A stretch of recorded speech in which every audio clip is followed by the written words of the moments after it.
All right, thanks everyone for joining us on Did You Know, the ESCO HVAC show. We are so blessed to have an opportunity to hang out with our friend Jeff Bledsoe. Jeff, how are you?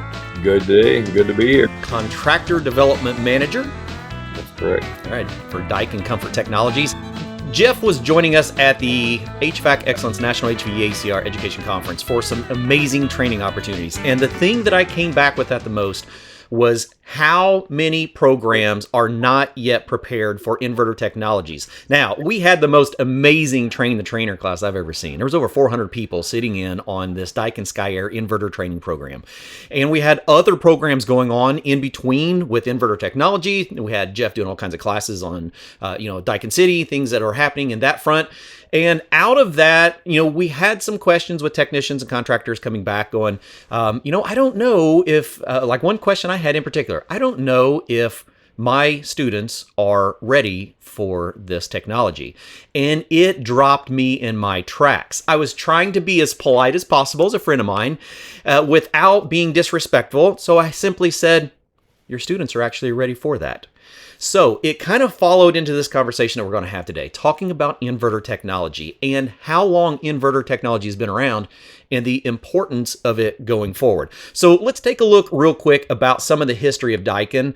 Jeff, tell us a little bit about your roles and responsibilities and how long you've been with Daikin. Well, I'm in my 17th year with Daikin now. I came on board with them in 2006, the first year they incorporated here in the U.S., and we've seen the market changing so drastically over the last 16 and a half, almost 17 years I've been there. The thing that amazed me, Clifton, when I came to work for Daikin is the fact that the first time I heard of a mini split in my career was probably about 1992. Mm-hmm. And then when I came to work for Daikin, I realized that they built their first multi-port mini split in 1969. Think about that. Yeah. 1969. That's before I was been born. Around the world market for a long time. Absolutely. I mean, think about inverters in general.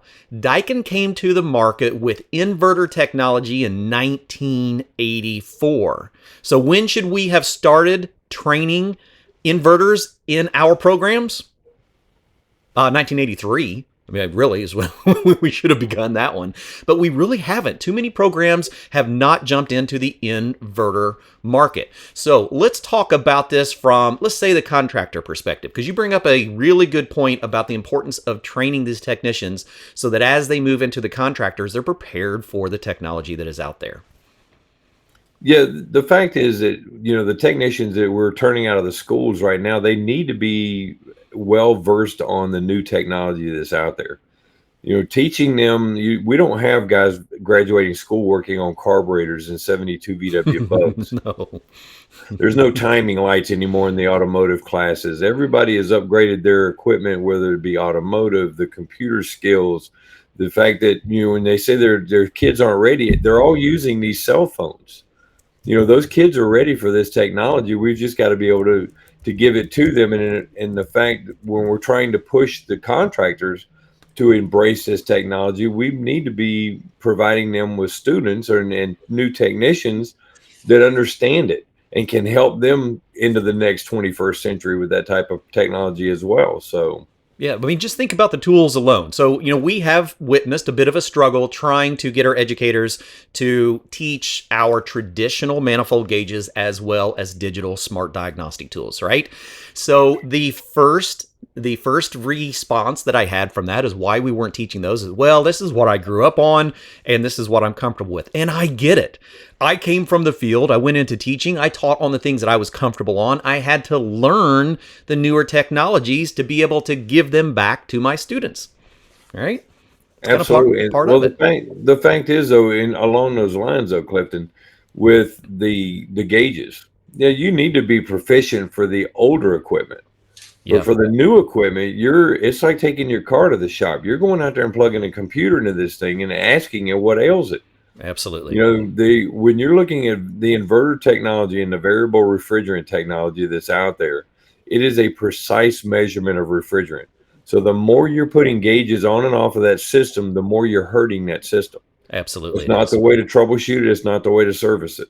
No, Mark just now was telling us that inverters in the 16-week program, they do touch on it, but need to add more. We want to hear from you. This is an interactive conversation. Let us know where you're chiming in from, and definitely let us know if you're already teaching inverters in your classroom, because a lot of our educators are going, I just don't know if I'm quite ready for that. And we have to be, because this is the future. If we think about just like take those smart diagnostic tools, right? So everyone gets excited. Our younger technicians get excited, maybe not the older ones, but the younger ones get excited about using a digital manifold set, right? It's got all the bells and whistles. It looks very similar to the phone that they're already using. Let's think about what that digital manifold set is doing. It's using low voltage DC, typically around 5 volt DC, to be able to run 2 pressure transducers, one on the low side gauge, one on the high side gauge, and 2 temperature thermistors, low voltage DC thermistors. One clamp on the low side, one on the high side. What are we doing if we connect those on, right? We're reading superheat and subcooling, right? So we teach the fundamentals. We do it with mechanical gauges and with thermometers. We show that we do that with our digital gauges. Well, think about these inverters. These inverters are driven by pressure transducers and temperature thermistors. They're already in the equipment. So we have so much onboard diagnostic capability that we just don't have with a traditional piece of equipment. And I think that if we could teach that and take our fundamentals, teach why we're reading superheat, why we're reading subcooling, move it into this is what our tools are actually doing, move it onto the equipment that already has it on board. If you understand that entire development, from mechanical to digital to implement it into the equipment, then the equipment itself is going to make more sense. Do you think? Clifton, I think one of the problems is whether you like it or not, the equipment's here. And people who are against progress, using Jeff's metaphor, if I'm teaching an automotive program and all of a sudden I have to teach about electric vehicles, and I might say, I don't have interest in teaching that. Well, guess what? The industry's going electric either way. Absolutely. The point is, to me, I understand teachers are fearful because you can't teach what you don't know. Right. The good news is groups like Daikin are willing to educate these instructors to make it easier. And they're not asking you to replace their dealer training. No, they just want you to build a foundation they could build upon. Yeah. Well, Howard, that's the one thing that's ironic to me is you hear everybody talk about, I hate change.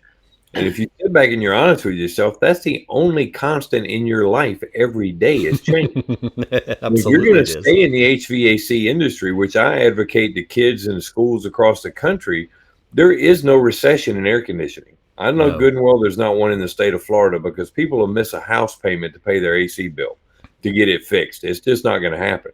No. So it's a recession-proof industry to me, but you still have to stay abreast of that technology. That being said, we still need them to be educated on the older stuff too, because when those kids come out of school, they're not going to know what they're going to run into. They can't just say, I'm only going to work on inverter-based stuff. Then, they're going to miss out on a lot of service opportunities throughout the year that could give them an opportunity to sell the inverter-based stuff to replace the antiquated stuff that's there.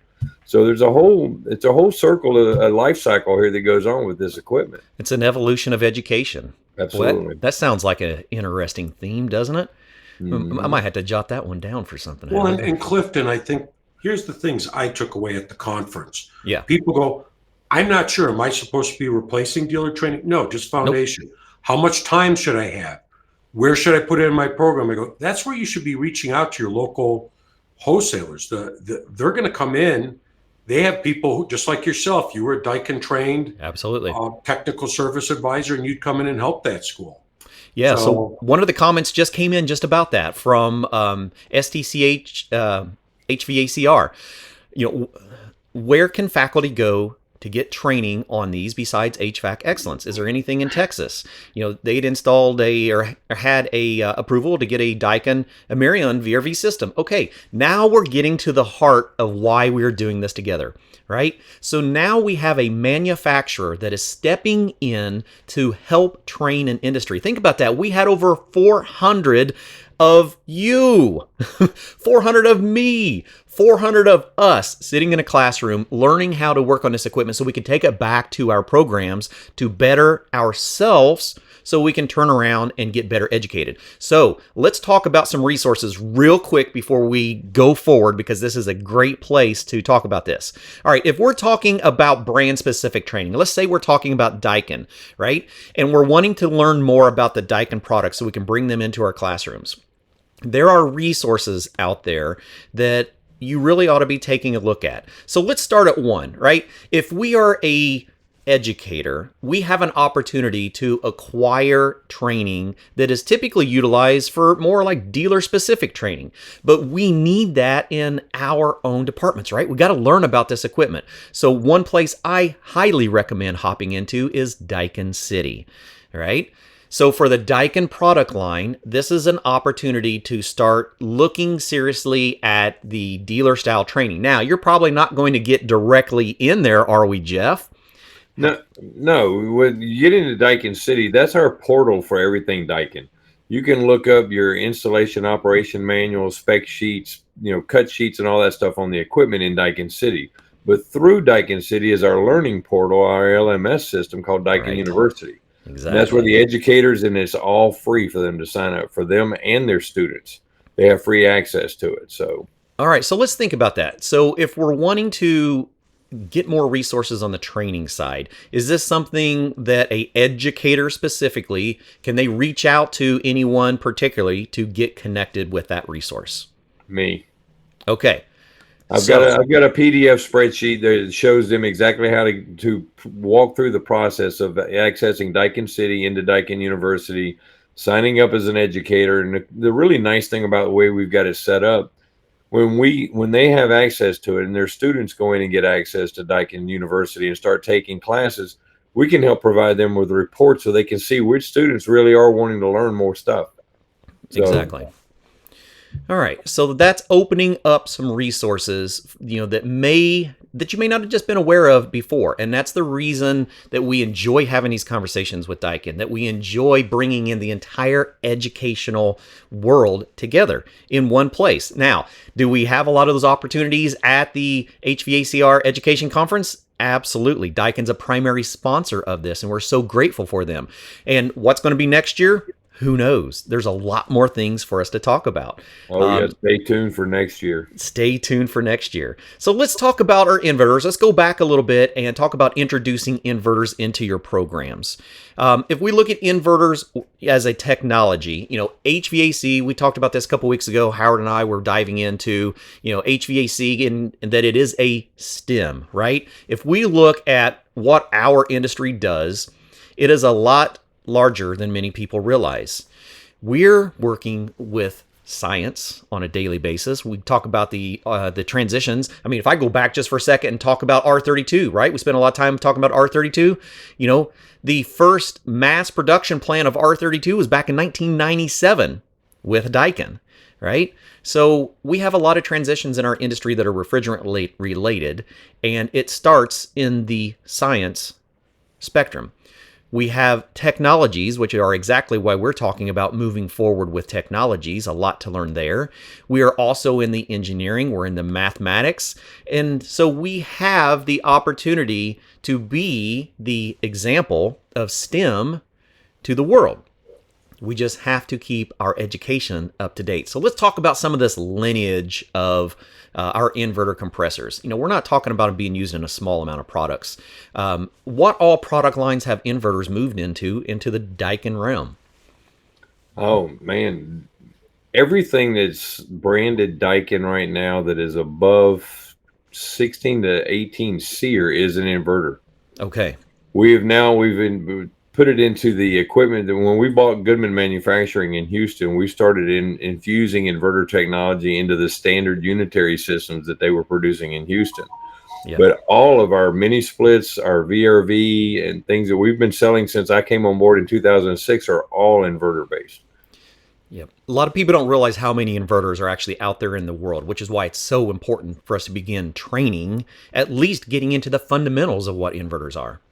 Yeah, and our new product line we've got down there now, it's a horizontal discharge called our FIT system. It's all inverter based, and we're now manufacturing those condensers in Houston as well. We're trying to manufacture as much as we can here in the U.S. to support the market that we serve. So that was my first trainer that was an inverter-based system. I actually had some photos in here if we needed to share them, because a lot of people ask me, if I'm teaching inverter technology, what do I recommend? Well, I can only recommend what I'm the most experienced with. So in my lab, I had a Daikin Fit, which is the 17 SEER. So I had a Daikin Fit. I had a 97% modulating gas furnace. The nice thing about using that Daikin Fit, it has an electronic expansion valve cased coil that goes along with that dual fuel setup if you're doing dual fuel. So you have the EEV and the EEV board right there, easy to see. It's a communicating system. So I had communicating 1+ thermostats, and I also used the EWC UT3000 zone control board so that I had a complete package that I could teach inverter, so I could teach modulating air conditioning, heat pump system, I can teach modulating gas, and I can teach my communicating electrical network, because we are going to see more communicating systems along with some of our inverter technology. Just kind of comes hand in hand. I know we talked to one manufacturer later last fall that was talking about the changes due to SEER 2, and they were telling us that a majority of their equipment is going to be going towards communicating. Do you see that happening in the residential Daikin equipment as well, where we're seeing more communicating equipment? We're already doing that now with the Daikin 1 thermostats.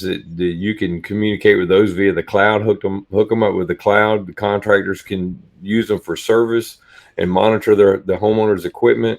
The new Emirion unit that we've got coming out is going to be cloud-based with a Verizon SIM card. So everything is going to be communicating like that. So it'll help on the service end as well, because the contractors can now monitor the customers' equipment for them. So they get notified before the customer even realizes there's a problem in the building. Your service contractor already knows about it. So if things are moving that way, where you can service, you can monitor, and actually troubleshoot online. And that's the way that the world is going. A lot of people don't know that I came from the commercial side. So I started in residential and I started in refrigeration. I got into controls and automations for, commercial buildings, especially grocery stores, the refrigeration, the HVAC, the electrical. It was a part of my daily life to work with communicating variable frequency systems. So when I seen that was really starting to happen in the residential industry, man, the lights went off and went, I want a piece of that right there, because that's going to be a game changer for our industry.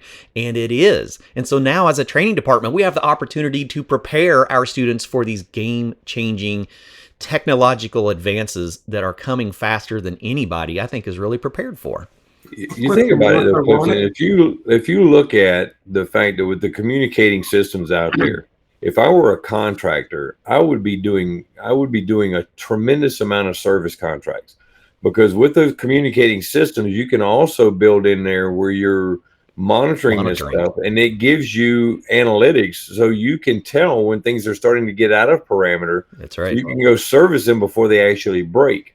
So like in Florida, if you see something's coming into the cooling season, which is 11 months out of the year, you can go take care of it before it actually breaks and creates an issue for that homeowner or that building owner and their tenants and things like that.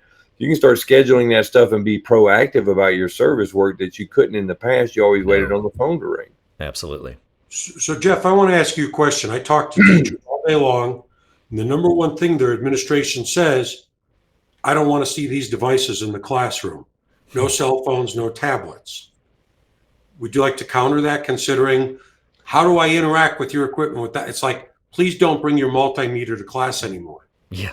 Yeah, that would be a huge mistake. If you're really looking to get these students up to speed on the technology that's out there, Howard, I get that you don't want them talking on their cell phones or playing solitaire and all that stuff on the phone. But if you're going to get into communicating systems and being able to, like Clifton mentioned earlier, a lot of the new diagnostic tools.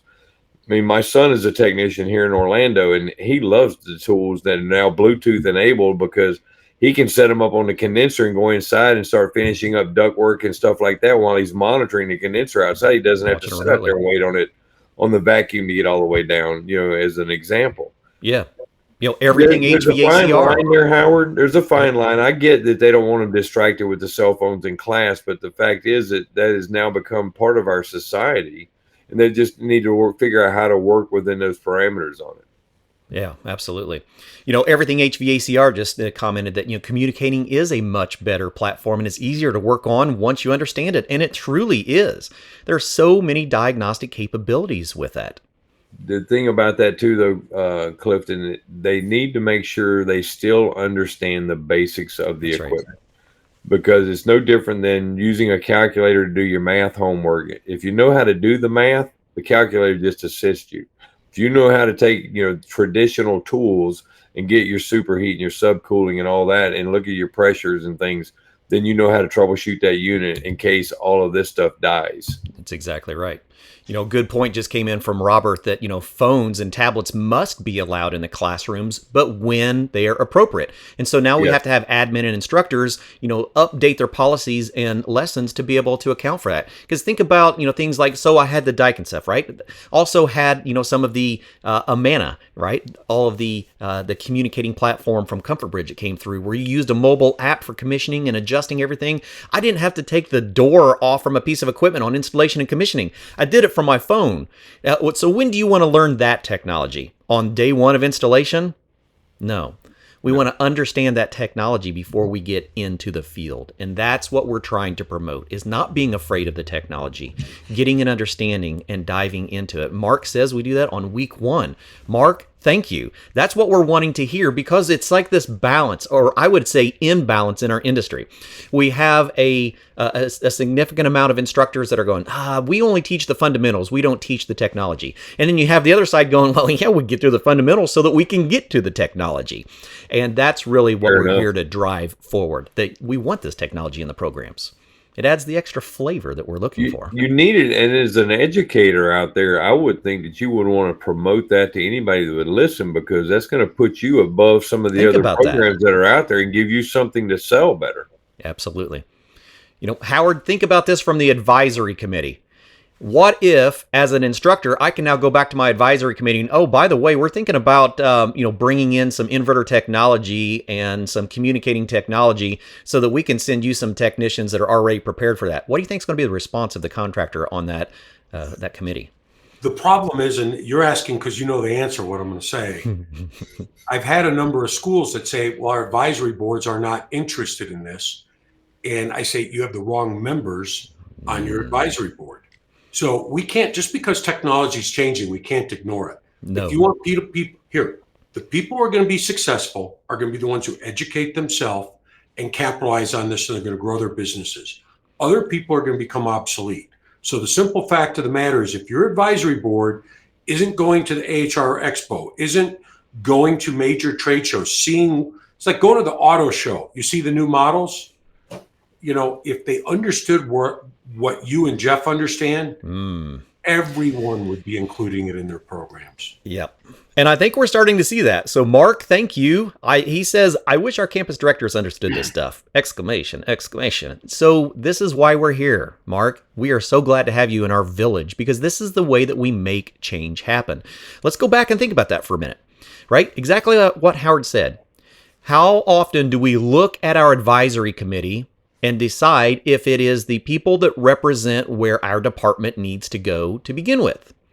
Maybe we need to step back and talk to our advisory committee, see what they're truly looking for, and reach out to some of the contractors in our area that are promoting these technologies. So let's talk about that promoting of technologies real quick. Jeff, so you've seen the industry change.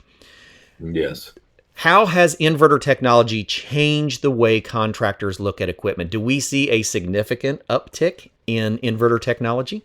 Oh, absolutely. And I'll tell you, even with Daikin, my first year at Daikin, we represented here in North America 0.003% of Daikin's global number.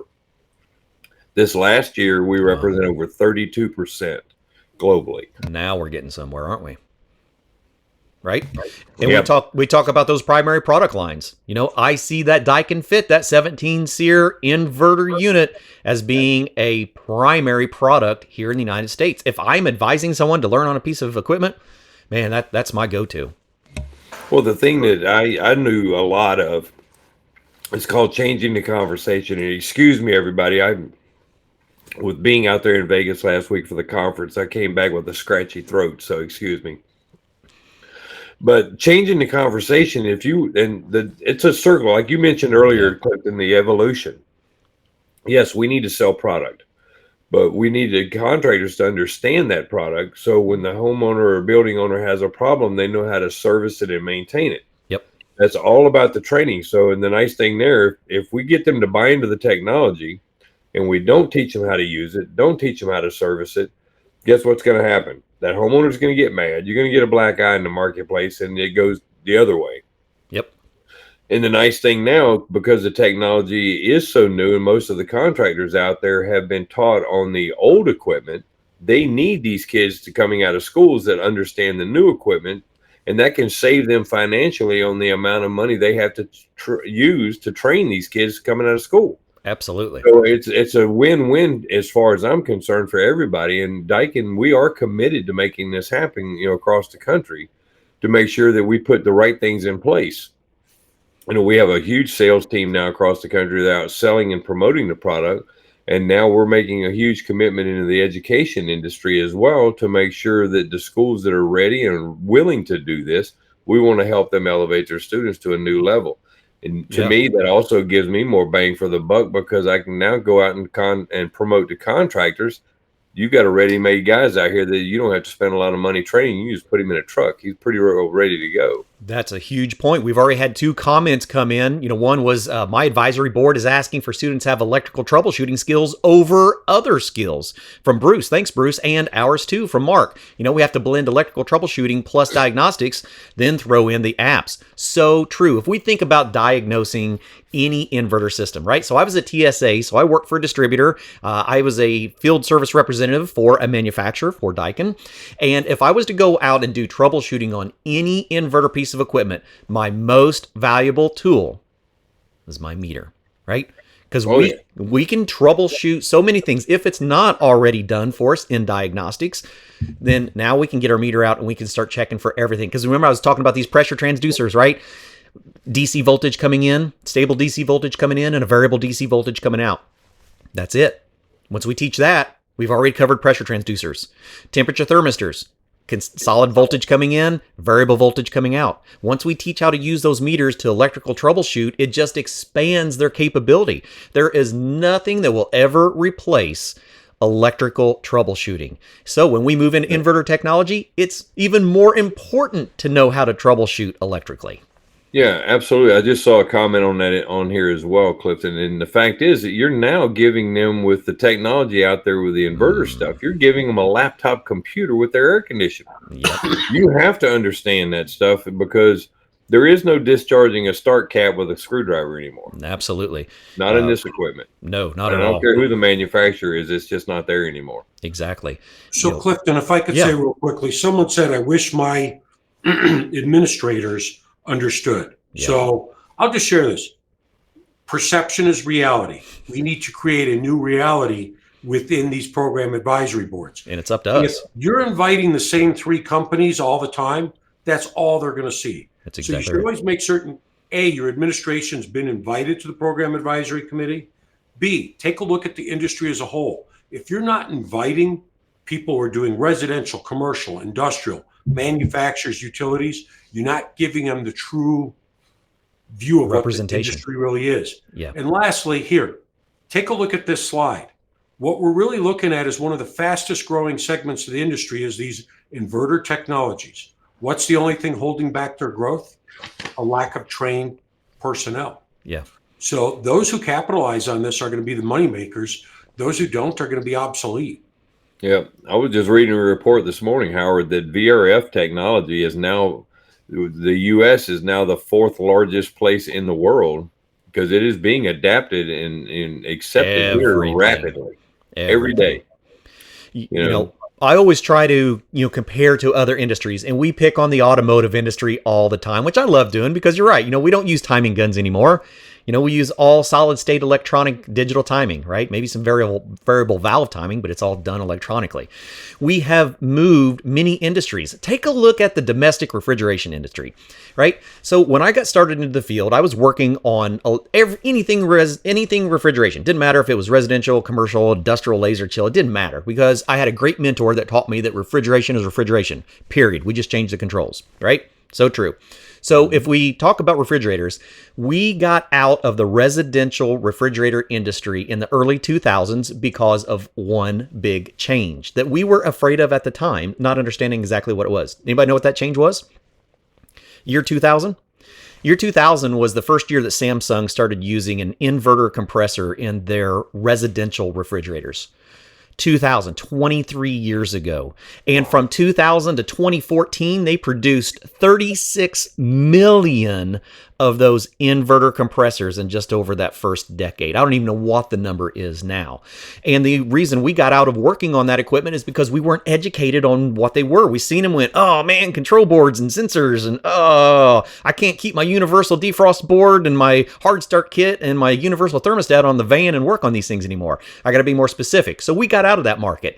In hindsight, we were probably the ones that should have stayed in that market because we were already working with variable frequency drives at the time. If anyone's ever heard that variable frequency drive, that's where we take a incoming AC voltage, we modulate that. Typically, we'll put it into a three-phase DC or three-phase AC, depending on what your starting voltage is. But we use that three-phase voltage and we keep a relatively steady voltage. We just change the frequency. That's all we do. That's an inverter. That's a variable frequency drive. They're doing the same things. And all we have to do is be able to look at the technology and go, that's all we're doing. We're just taking in, say in a residential application, take that residential refrigerator. Let's come in with a single phase AC, right? Let's convert that to a three-phase DC, actually just 3 DC lines. And then we fire them off with some switches so that we can control that speed. That's all we do with inverters. And that's what we have to do is just get to the fundamentals of, okay, what is different between a single stage or 2-stage residential PSC driven system with a contactor into what an inverter is doing. They're all doing the same things. They're just using different controls to do it. We still have a refrigeration system. We're always going to teach refrigeration. We're always going to teach electrical troubleshooting. We're just applying it slightly differently. Absolutely. So I tell people all the time, since I came to work for Daikin and looking at the systems, I said, Daikin has not changed the physics of how an air conditioner works. They just understand how to manage it really well. Yeah, absolutely. So it comes down to understanding how these things operate. Being very realistic, let's all be very realistic. What's happening in our industry, we're moving into inverters, right? Everyone knows that we have federal funds, particularly things through the Inflation Reduction Act, that are going to encourage people to buy higher efficient technology, right? So that is going to drive a huge demand for inverter technology. We've already seen it beginning. It's going to be here. This is going to stay here, is what's going to happen. So now we have to prepare our students to at least be introduced into what an inverter is out in the field. One of the questions or comments that just came in, but when we were doing those residential refrigerators, nobody knew how to diagnose them. Sadly, that's right. And why was that? A lack of training. Lack of training. That's it. Yeah. They were scared of the change. They were scared of the change, and there was a lack of training. So what are we doing as our village in the HVAC industry? Well, I think this is, I like Jeff's original metaphor on automobiles. Mm-hmm. If you work at a car dealership, you work at a Tesla or a Ford or whoever, what do you do every year? Exactly. You go for dealer training to learn about the next models, right? Yep. How many people in our industry who even went to a great school haven't been back for any training since they graduated? Absolutely. So right. It's up to each and everyone to take the time you have to find the time every year to educate yourself. Yep. And I'll just say this. I have a lot of companies that say, well, if I train the guy, he may leave me. Well, if you don't, he might stay. That's true. Well, I say that all the time, Howard. Because if you don't train him and he stays, you're gonna stay stagnant in your market, stagnant, untrained, and your customers are going to be frustrated because they're going to be wanting the new stuff because they're going to be hearing about it from their friends and neighbors, and they want all this, and you're still back in the dark ages It's not doing us any good. I would love for the HVAC industry to get to the point the way the automobile industry is, where you're looking for basically like a ASE certified mechanic to work on your car. Yep. Because gone are the days of when I was a kid where they were pulling motors, well, some may still do that, pulling motors with a tree limb out in their backyard on the weekends. Sure. You can't do that anymore. There's if you look at your car nowadays, most of us, when I open the hood of mine, if I can't see the spark plugs and stuff, and I'm not touching that, I don't know how to work on it. Right. I'm going to take it to a certified guy to do the service for me. Yeah. Exactly. How do we get rid of the shade tree mechanics? We just put inverters in everything. Yeah. And then we learn how to work on them. That's how you do that. And find the people that know how to work on them and let them become the industry experts. Trust me, they will be able to write their own ticket going forward. Well, think about that as a program, whether I am in administration or whether I am a teacher or whether I am part of an advisory committee. What is really the goal? The goal is to prepare a technician for a rewarding career in the industry where they are providing a valuable commodity to a contractor, right? Think about if we can provide a valuable commodity. If we can provide a technician who is already introduced into inverter technology, I will tell you from the field, the most valuable technicians are the ones that install and work on inverter and communicating systems. Hands down. Typically, it ends up in the most experienced technicians just because it's a newer technology and it's expected that they would be the ones that learn it. Why would we want to do that? Why would we want to take maybe some of the oldest, more seasoned technicians and completely convert them into a new technology instead of taking the youngest technicians who already love and enjoy technology and go, by the way, let me show you something that you can have an advantage on and can make you so much more valuable. Dude, because those older guys, Clifton, they can do the standardized stuff in their sleep all day long. All day long. So you teach them what, just to add on to the inverter for what they already know, it makes them real good and real dangerous in the marketplace. Buddy, they are worth their weight in gold. That's how I got where I was. I wasn't afraid to try new things. And that's Absolutely. What we're encouraging you as an instructor to do. Don't be afraid to try new things. Did you ever install an inverter out in the field? If you've been out of the field for a few years, you probably didn't. And there was a period of time where a lot of contractors would install mini splits, but they would tell you they didn't work on them, right? They knew the best practices. They knew how to properly install things. They just didn't know how to properly service and diagnose them. So we have a lot of people that have gotten into education that are on that place where they're wonderful fundamentals. I will about guarantee everyone on this program is fantastic at teaching fundamentals, can teach a technician how they should properly work on something, but may not have been exposed to this technology when they were in the industry. And we don't want you to be afraid of this. We are here to encourage you and to provide you the resources to get to that place. And we will do this together. That's what this village is for. Well, my question, Clifton, is so what are the action items? If I'm a teacher, that's right. I can't teach what I don't know. Nope. So how do I learn it, Mr. Bledsoe? What are some of my resources? Well, first thing you can do is reach out to me or go to Daikin City. And if you have any issues in navigating through there, you can reach out to me directly and I can shoot you the documentation on how to navigate and get into Daikin University.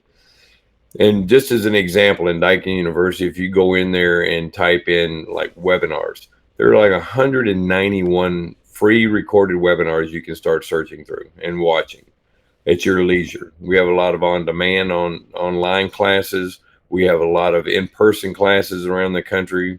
We've got a facility in Lynbrook, Boston, Houston, Dallas, and Irvine, California. And we've got a couple in Canada as well that are company-owned training centers.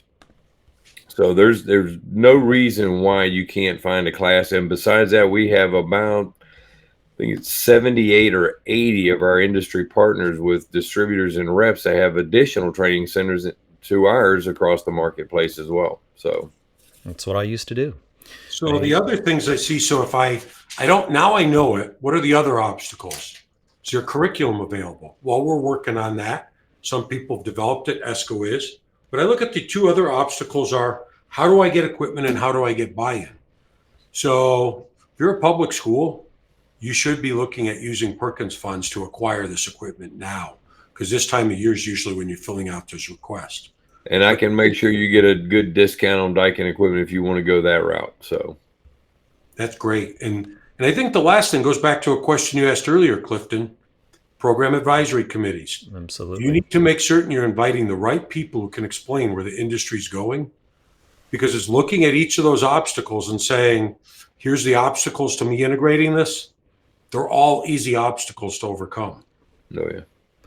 I think back about, at the distributor level, the distributor is one of the first people to see the equipment when it actually hits the ground, right? So let's think about this sequence of education. So if you're a new instructor and you don't know how to even get into the industry to learn about how things are changing, let's kind of talk about this roadmap for a little bit. Now, this is my own perspective. It may not be the correct one, but let's just kind of talk about it and correct me if I'm wrong. For me, a great way to start this venture is the AHR conference. We get to see the equipment that is coming out. Then you head over to the HVAC Excellence National HVACR Education Conference. You as a trainer get to sit down and train the trainer with manufacturers and other industry organizations. As we start moving down that line to learn better, a great resource is your distributors, who are the first people who see the products when they actually hit the ground.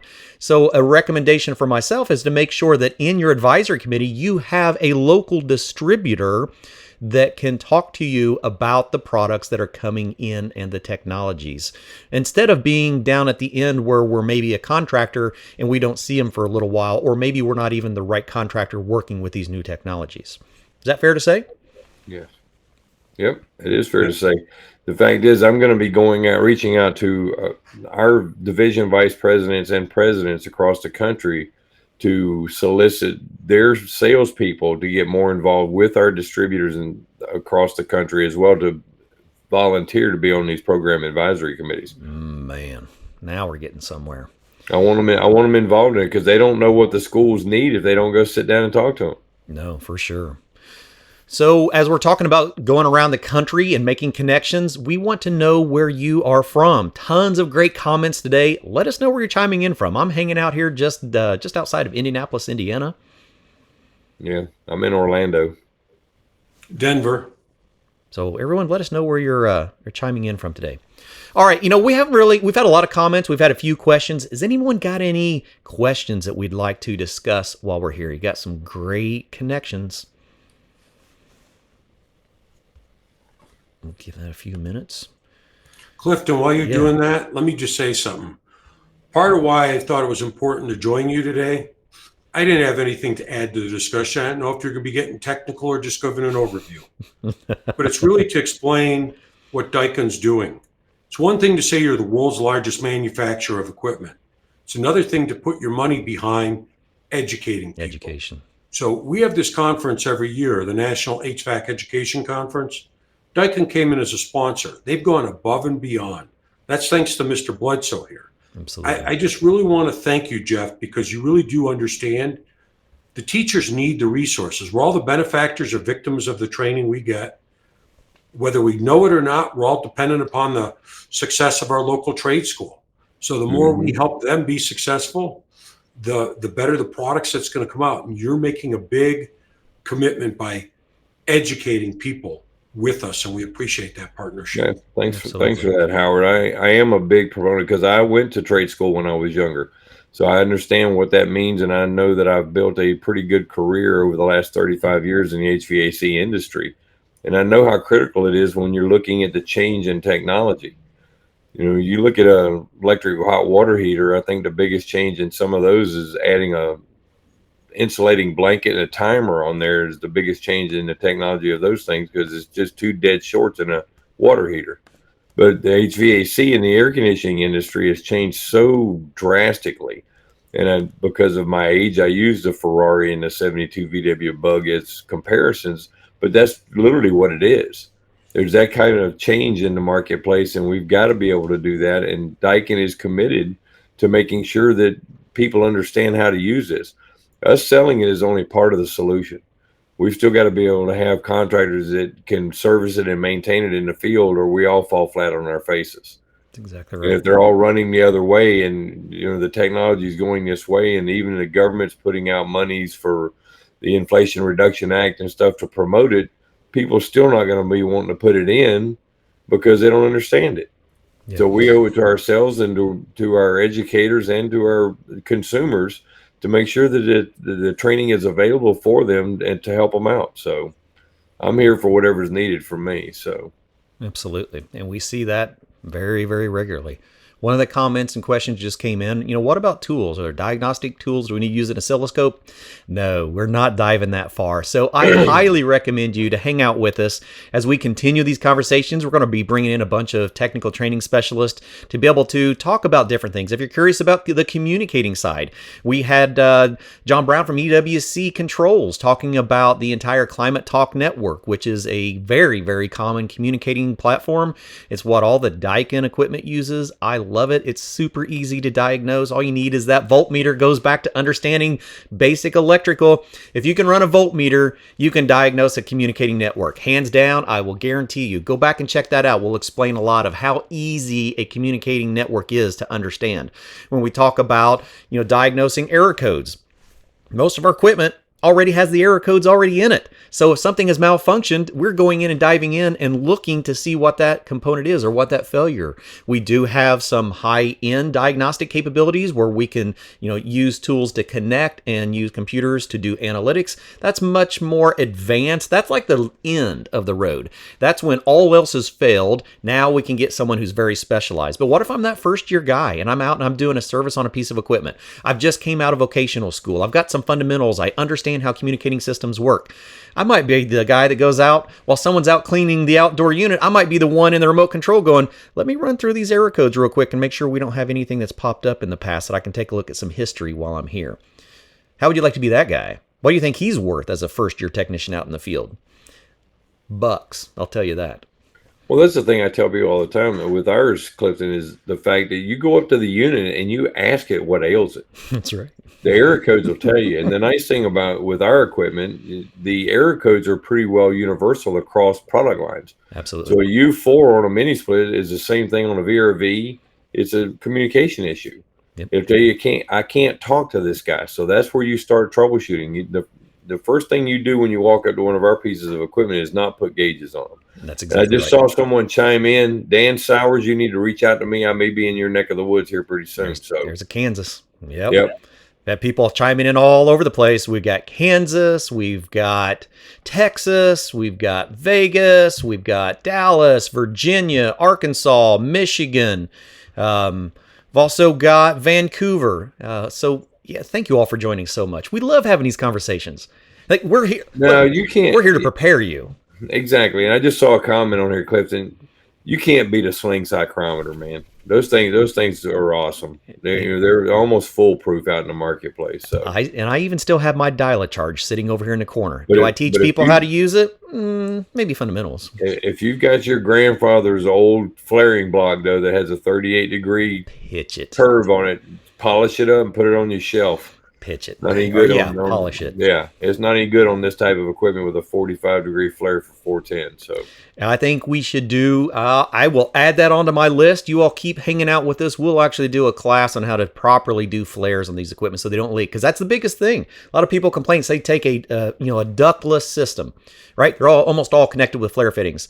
When I was out in the field, what was the primary problem with all the warranty calls that I would go on to? It wasn't the equipment. It was improper flare connections. Yeah. So when you understand the equipment, you understand that there are slight differences. Technologies are a little bit different. Maybe connections are a little bit different. Once you learn those, it's like everything. If you were into working on automobiles, if I learned how to work on a Ford, did that mean that I only worked on a Ford? No, I just learned the difference between the Ford and the Chevy, and I could work on both of them. Pick up a Dodge, and I can work on anything. Now you become valuable, being universal. Oh, yeah. But since we keep going to these metaphors of cars, let me share something. Talk to a lot of people who never heard of Daikin. Who are they? I go, do you remember going to the auto show as a kid? And it was just GM, Ford, and Chrysler. Then all of a sudden, it's like, who's Toyota? Who's Honda? And it started getting bigger and bigger. Well, I encourage everyone to take a look. Daikin's the world's largest manufacturer of HVAC equipment. The picture that Clifton kind of has behind all of us is in Waller, Texas. That's one of 130 plus facilities they have around the globe. That one particular facility, around the building. So if you were to just walk out for lunch, that's 4.1 million square feet of manufacturing facilities sitting just outside of Houston. That's just one of 100 and what, Jeff, 33 facilities? Yeah, something like that. We've got now over 86,000 employees around the globe. Wow. We have over 14,000 to report to people in that building here in the U.S. So that building's impressive. Very much. Yeah, it absolutely is. All right, let's give it a couple minutes for any wrap-up questions. We really appreciate everyone joining in. One comment, is that first-year rookie running remote control really worth so much? He's worth a lot more than the guy outside with a garden hose, I'll tell you that, if he knows what he's doing. Well, real quickly on that, think about the conference last week. We had these instructors in their 60s and 70s and those in their 30s and 40s.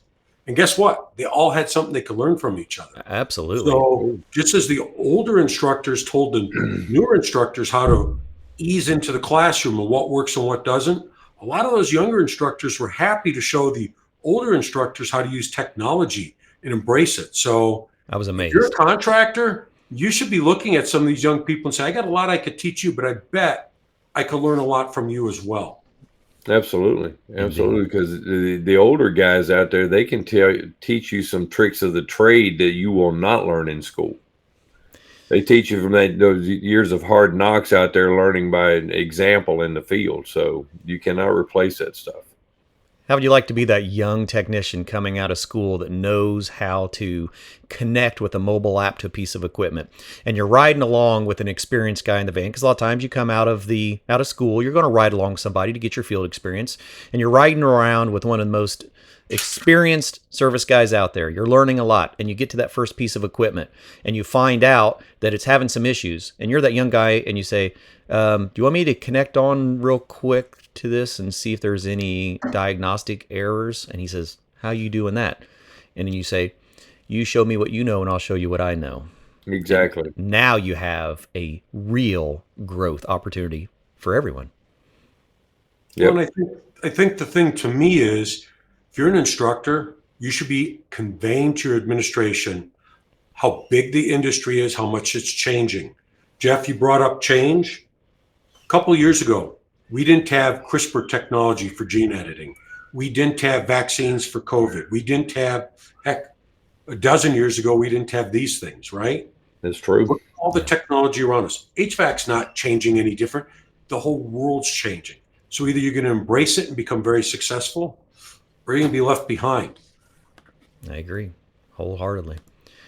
All right, real quick, before we get out here, for those of you that don't know what we're talking about by this class that was put on at the conference, I got a real quick clip. I'm going to hop in here just so you get an idea of what 400 trainers look like sitting in a room learning from a manufacturer.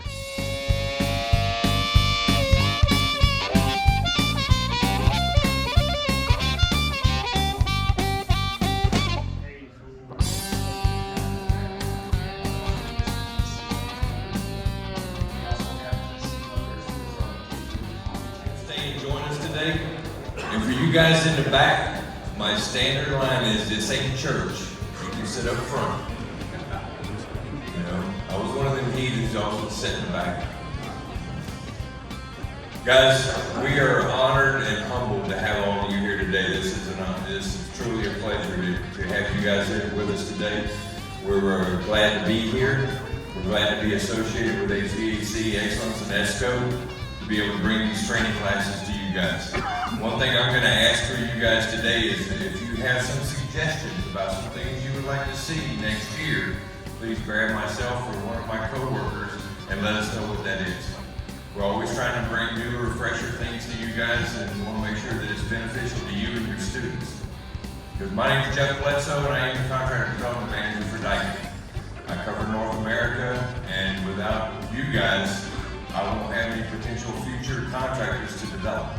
So we need you guys. You guys are very essential to what we do in our industry. So thank you, and give yourselves a hand for being here this morning.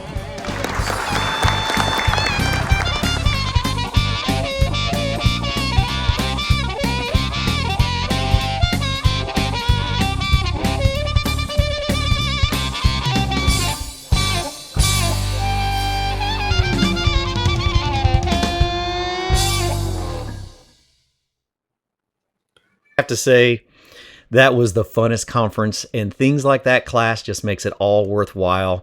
Gustavo, thank you for joining us from Argentina. I was going to say, he wins the longest distance from us right now. So that's right, but you're part of our village, my friend, and we are so thankful to have you here.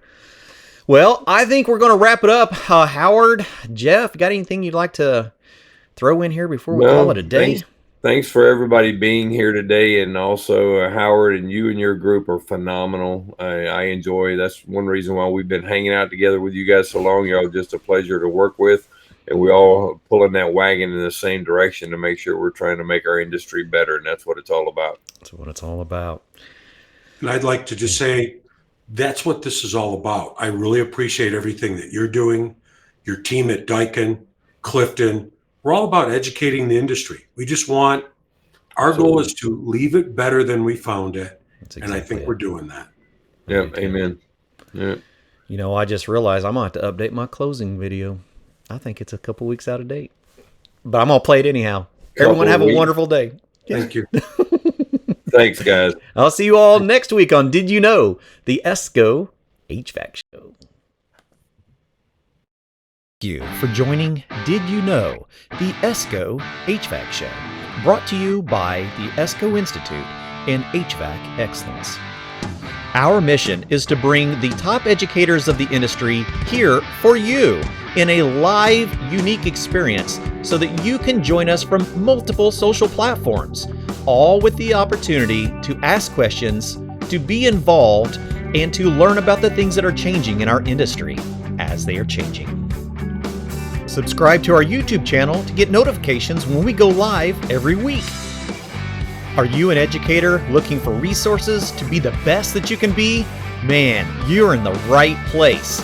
And we invite you to come join us at the National HVACR Education Conference, where we bring all of these guests and many more, along with manufacturers and different organizations of the trade, so that we can all be in one place at one time and gather this information to make us better together. How do you learn more? Go to escogroup.org, select HVAC Excellence, and then the conference. I look forward to seeing you again next week on Did You Know? The ESCO HVAC Show.